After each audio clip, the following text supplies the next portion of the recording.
People of the internet, good morning. Mborowati per allotment. It's about 8:20. Ndafunga kuti ndichatanga kusvika but ndatotangirwa pane vatosvika kuno kwakawanda. Nezuro handina kupedza kuita lead remugodi but ndisanda kurakidza izvozvo. Tsunga, spinach, rep, imwe repi, onai mbora ichiri mushoma hayo but iri kuya nazvo. Then chibage then rugare mune mapeppers onai chibage asachapera kubuda hacho but yeah, mbora onai zviri kubudirira ndini.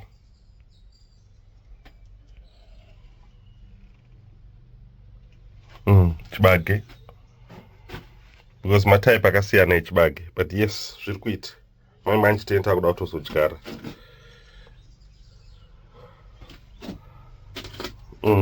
Ndikurakidzei lead remugodi randisina kupedza. Nhasi ndauya ndicharipenda then ndozori attach but yeah, it's coming out nicely. Saka nezuro ndikaisa mapila aya R2 iri neiro. I'm sure by now anenge akabata anenge asati anyatsokiwa zvawo because normally inotora 24 hours but saka lead iri rinenge rakazoiswa nebowed up. Lead rinenge riri pamusoro then nichaisa simbi pamusoro just for, I think just because ndandinayo for reinforcement. I think it is necessary, not really but just because ndandinayo. Saka nekuside kunoko kuchaenda imwe simbi, lead rinenge rakaswedera kunoko. Muchaona mai manje but I need to paint it first. Ndotanga ndaribora maburi ari aligned neizvozvizvi. This can move because ngori two mabolts. Kuti muri kuona bolt kuside saka ndoda kungochimuvha kungotenderedza iri ndomuvha kwandoda kuenda then ndotenderedza rimwe racho iro. I think ndakangozviita nokuti ndandinazvo zvinhu zvacho. Ichi hachina basa ichi ndichekungowedzerwa ka strength between ma2 nhungi because uku kune bolt uku nichasunga bolt iri then uku ndongoisawo rimwe just kuti chisabude but otherwise hachisi necessary. Chaingogaidha nekubatsira padirection. Akanyatsobata. Saka ndichapenda ine inonzi butadiene paint yeblack iya inoshandiswa pamaroof because iri waterproof. Inoshandiswa pamaroof nepafoundation. Because ndinayo it means I am not able to spend more money ndichitenga imwe paint. Saka ndoya ndichashandisa because ndikuda futi kuti riite reblack lead racho. I may not say but tingofila kuti black inoita. Maybe because mugodi wacho ndewe black. Saka that's that. Sakanganwe tea yangu.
saka ndaishaya kuti chii chiri kuchera muya tazomabata maculprits aya. Mukudziona shiri dzo ndo dziri kuchera dzichitsvaga maworms imomo because makazara maworms.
Saka apa ndikusanganisa ivhu randakachera mumakomba aya nezuro, ndichirisanganisa necompost yedu yekuside uku kuti ndiise pamusoro pema-raised beds aya.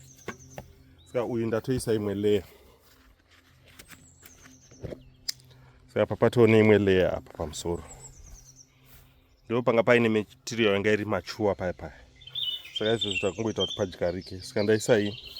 Then iri ndo ivhu racho rakabva mumakomba emapole nezuro. Then ndikusanganisa necompost iya yatinombotora pasera apa. Zvopedzisira zvadai so.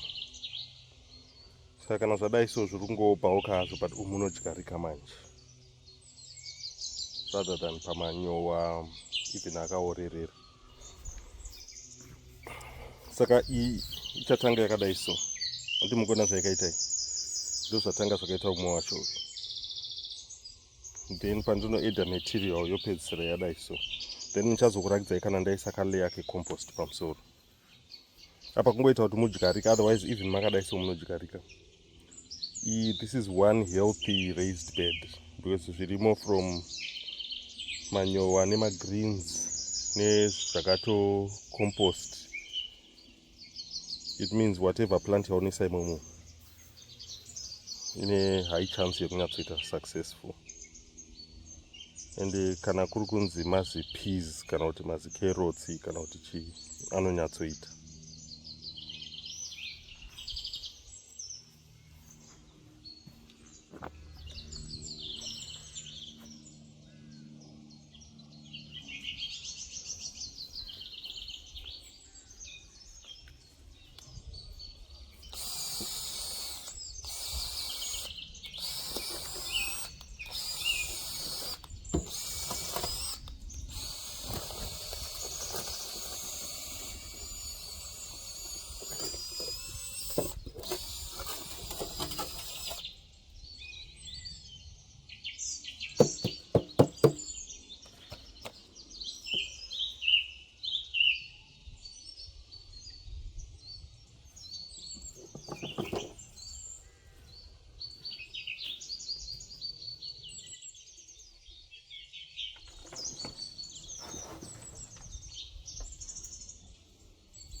Saka umu most probably tichaisa macucumber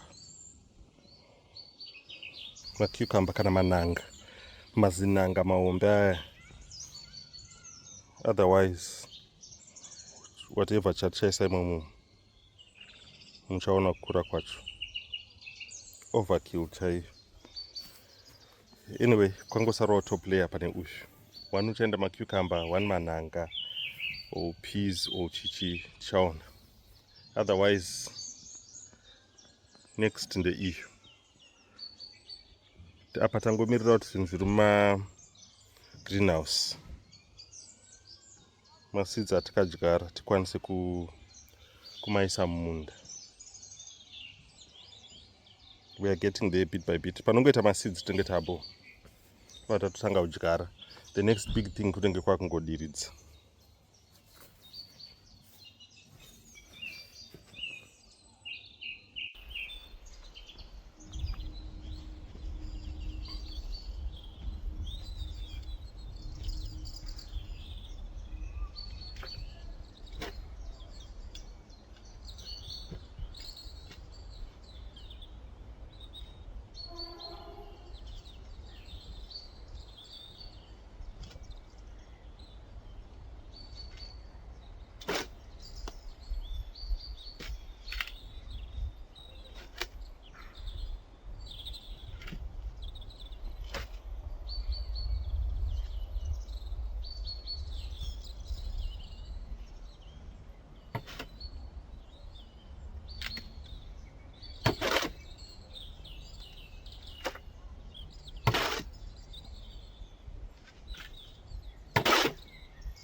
Saka tapedza lid redu remugodhi.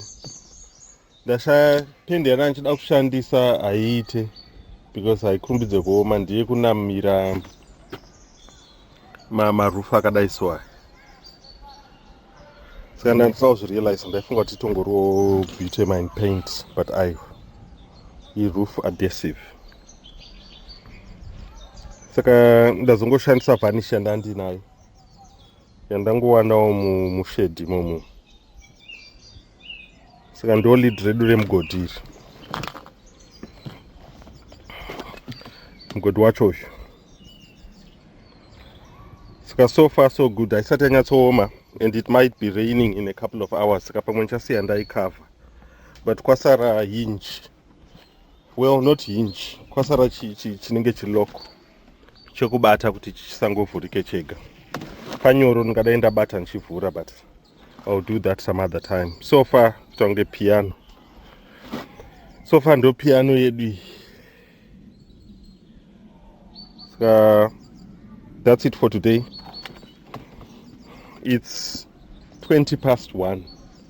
Pane zvimwe zvandoda kuita nhasi, saka ndakumbogumira panapa. Then tozobatana pa second half. Izvozvo well, ndanchida kuclear but handifunga kuti ndichine time.